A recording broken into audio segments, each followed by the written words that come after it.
अस्सलाम वालेकुम। सियाणे कहंदे भी कावां टोली इक्को बोली। भी अगे वोटां लई कोई एक पार्टी आ जांदी सी हुकूमत ते जिहड़ी बाकी हुंदियां सी ना आवाम दियां खैर खा बन जांदियां सी। वो आके ते एहतजाज धरने बड़ा कुछ करदियां सी। लै हुण बगैर वोटां तो पार्टी बनी आ, निगरान वजीर आजम आ, महंगाई करी जांदा। लै हुण साडा खैर खा ही कोई नहीं बनदा।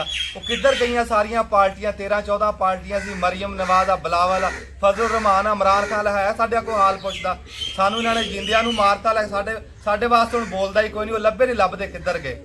लै असीं सोचिया भी चलो हालात खराब आ, भी इत्थे तक है कोई नहीं, भी मुंडे नू बाहर खिलाने।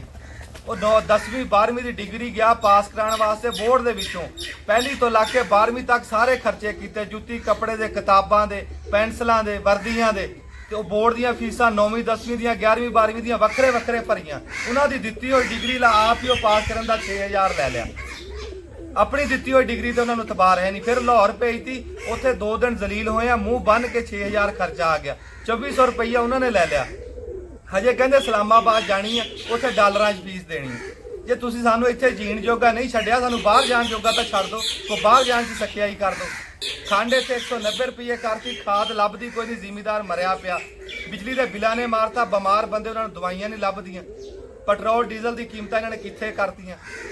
तो हुण खबरां चाहिदा जी फलाणे नूं फड़ लिया, फलाणे नूं छड्डता, फलाणा जहाज चढ़ गया, फलाणा जहाज उतर गया। लै आही कुछ रह गया। असीं तां तुहाडीआं आणीआं जाणीआं वेखी जाने। इत्थे तां वो हिसाब आ, कोई गिद्दड़ जंगल दे विच डॉक्टर बन के चलिया गया, कहंदा हुण कोई बीमार होवे मैनूं दस्सिओ।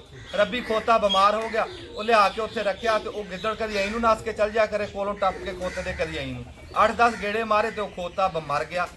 जानवरां ने फड़िया, कहंदे काहदा डॉक्टर आ तू? वो कहता जिंदगी मौत अल्लाह के हाथ च, जे मेरी भज नस को कमी है तो दसो।